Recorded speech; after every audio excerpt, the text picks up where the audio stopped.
I'd just first like to say thank you for coming here. And my name is Puya, so I'm a student drama, and I come from Iran, not Iraq.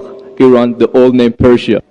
So I come from a religious family. My family are Muslim, but I was born as a Muslim, but I didn't want to born as a Muslim because, so as a family I born, but still I haven't accepted Islam because of some certain points. My main question was about the time, like ancient time, back to the 1,000 years ago, when the time the Islam come to my country and we became a Muslim. So as I read in the history and those kind of stuff, I found it out that the Arab countries, so they attacked my country and they invade my country and they brought Islam by force without my king accepted. So Persia was the old country and it was the most civilized country from the ancient time until now. We believe a real God, we were worshipping a real God, and our religion was Zartosh. So he was a prophet also. So we believe in good deeds, good thought, good words. So even Cyrus the Great, he was the king of the world and he was doing a lot of good things. Even some people, they was confused that they called him Masih. He was doing many good things, but he was never said, I'm a prophet, I'm a God. But even though that king, when he attacked the other country, he never killed a civilian, he never raped a woman, and he never made them to change the religion. Even somebody was worshipping a cow, he respect for them, even though he was worshipping a real God. He could make them to worship also same as what is worshipping. But in the Islam way, if you're going to promote your religion, doesn't mean that you have to force it to somebody else or you have to make them to accept that religion. Because, human being means freedom. So anyone, they should have a right, human rights.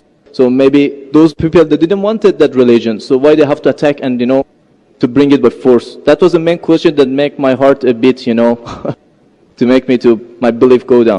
So. Brother, are you Parsi? Pardon? Yeah, I'm from Fars. Are you a Parsi? You mean Farsi? Are you a Parsi? Are you a Zoroastrian? No, I'm not following any religion. You don't belong to any religion. I don't believe. But you said your parents were? My parents are Muslim, but because of this confusion and stuff, I never try to follow the religion. I just believe in real God and doing the good things. So you believe in real God and good things. What are the good things? Where do you get the good things from? Good things like I don't harm the others. Whatever I'm doing, not try to harm the others. That's the first thing. As much as you can do the good things, even helping the others, and believe in the real God, not worshipping a stone or leaf or whatever. And I believe God is single. So, but I didn't. So you have your own philosophy. So you want to bring a new religion?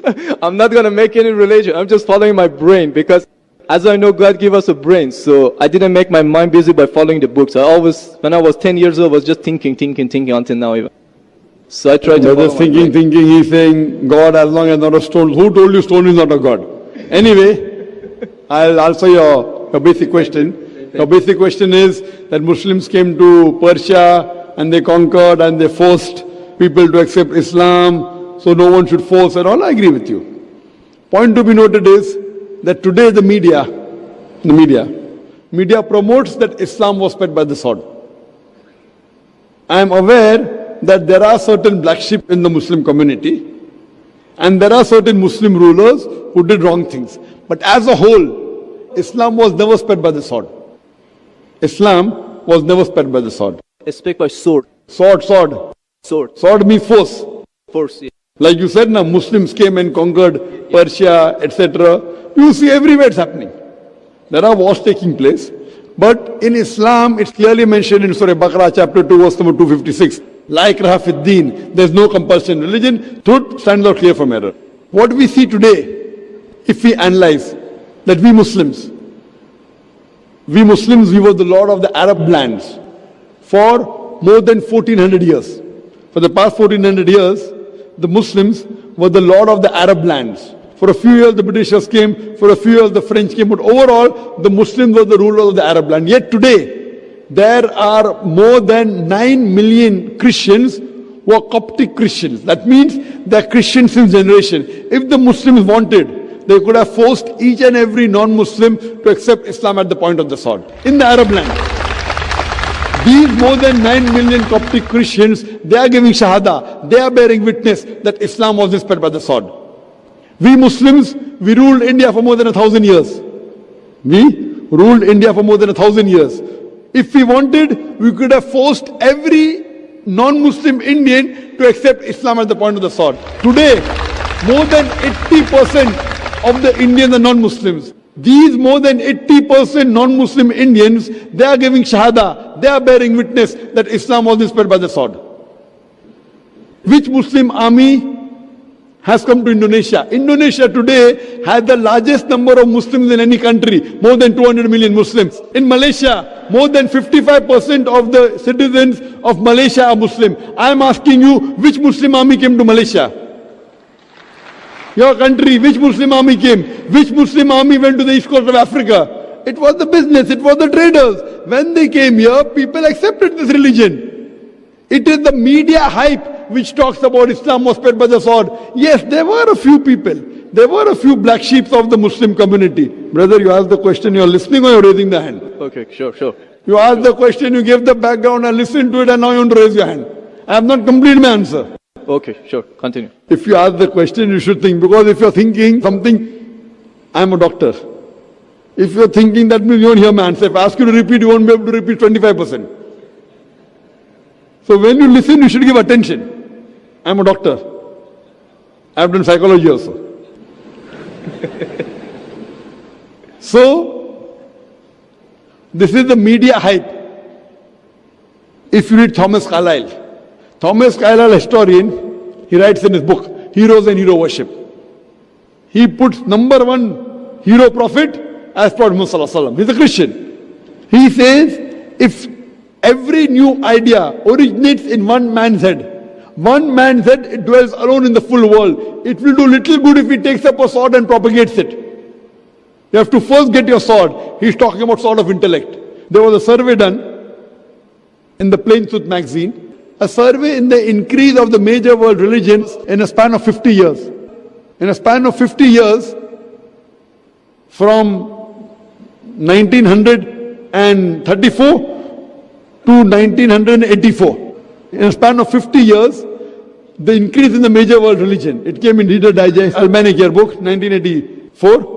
Number one maximum increase in religion, it's Islam, 235%. Christianity, only 47%. I am asking you, which war took place between 1934 and 1984, which forced the non-Muslim to accept Islam? Which war? Which war?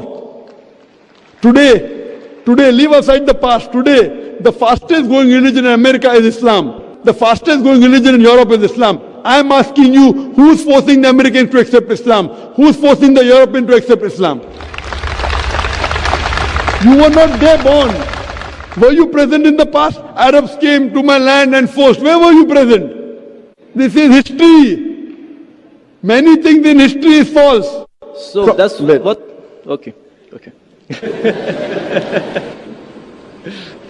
A very famous historian, Dilese O'Leary, he writes in the book, Islam at the Crossroad, page number 8. He says, history makes it clear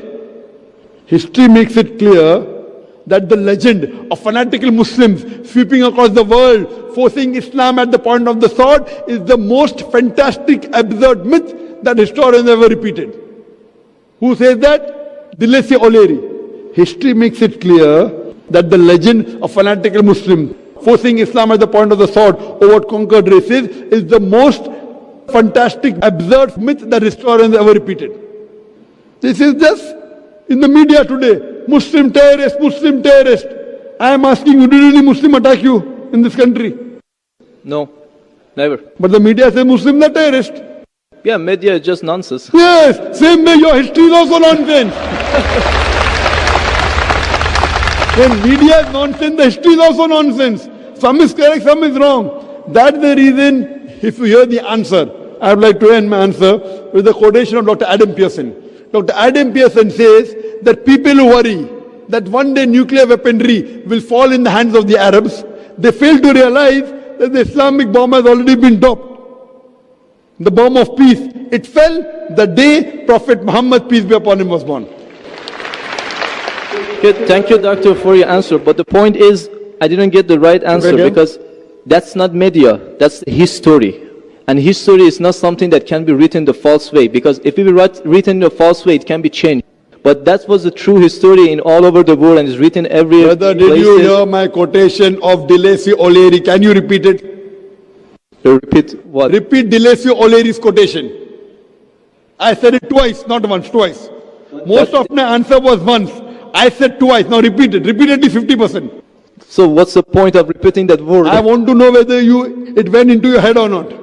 No, because that's what is in my head that is a history first thing. I am asking you, can you repeat the statement, the answer which I gave earlier? If you cannot repeat, that means it's useless me repeating the answer. You're not listening to me. You're thinking something. No, I'm listening to you. Can you repeat? That is made, that is false. Can you that's the repeat the statement of Deleuze O'Leary, a very famous historian? No, I can't. I'm saying it for third time. Listen to it and go behind the queue. Deleuze O'Leary says that history makes it clear the legend of fanatical Muslims forcing Islam at the point of the sword over conquered races is the most fantastic, absurd myth that historians have ever repeated. Deleuze O'Leary says history has been telling falsehood, and you're saying history, I believe in history. Deleuze O'Leary is saying that what history says that Muslims are forcing Islam at the point of the sword is the most fantastic myth that historians have repeated. So you have got influenced by the myth. So now think it's a myth and forget it and believe in the fact. The fact is you read the Quran, and inshallah I want you to revert to Islam. Revert back to the religion of your parents, inshallah.